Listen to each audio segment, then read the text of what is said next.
The man was about to be late for work, so he started driving at the absolute limit. Just as he ran a red light, a police car began chasing him. Instead of stopping, he pulled off a clean drift and parked straight in front of the police station. He then told the traffic cop to leave the ticket on the car because he was running late for work. The officer stood there completely stunned, and that man turned out to be a new member of the SWAT team. Seeing how reckless he seemed, Captain Hondo immediately took a dislike to him. He criticized Jim for nearly being late. Just as Jim tried to explain, Hondo cut him off without listening. Then he called him out for wearing the wrong uniform. Jim realized his mistake. Here to kick ass. SWAT isn't about kicking ass. It's about saving lives.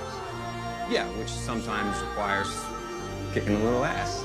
Unfortunately, today was not going to live up to his expectations, because the mission Captain Hondo received was simply to maintain order at a public rally. According to orders from above, they were not allowed to clash with civilians, and they were expected to improve relations with the community. At that moment, a man was giving a speech, but seconds later, the man beside him was suddenly attacked. The crowd panicked and scattered. Hondo quickly locked onto the sniper's position and immediately relayed it to the team. After hearing this, Jim charged forward under heavy fire. His fearless attitude made everyone else extremely nervous. But no matter how hard Jim pushed, he still failed to locate the shooter. The captain criticized him for acting recklessly, but Jim refused to accept it. Hondo only warned him not to get himself killed. Then he walked away. When they returned to the station, they realized the situation was far more complicated. Using surveillance footage, they managed to identify the shooter. When their superior learned the news, he flew into a rage and ordered a full-scale sweep of the neighborhood. Later, Hondo went to a barbershop, a well-known hub for sharing information. With just a bit of charm, he easily got hold of a crucial lead. A woman said her friend had seen the shooter drive away,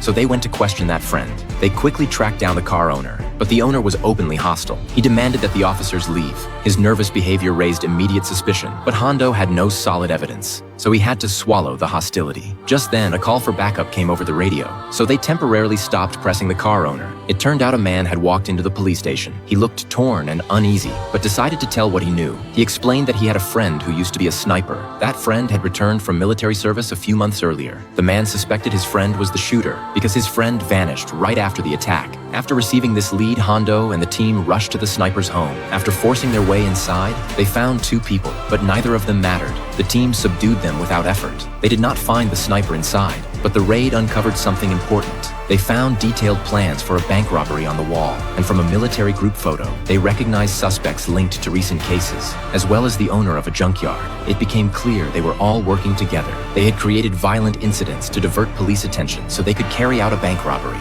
Now that the plan was exposed, it was time for the SWAT team to close in. They split up. Hondo headed to the rooftop where the sniper was hiding, while another team went to track down the car owner. The other team failed to locate the car owner, but based on the note he left behind, the robbery plan was already in motion.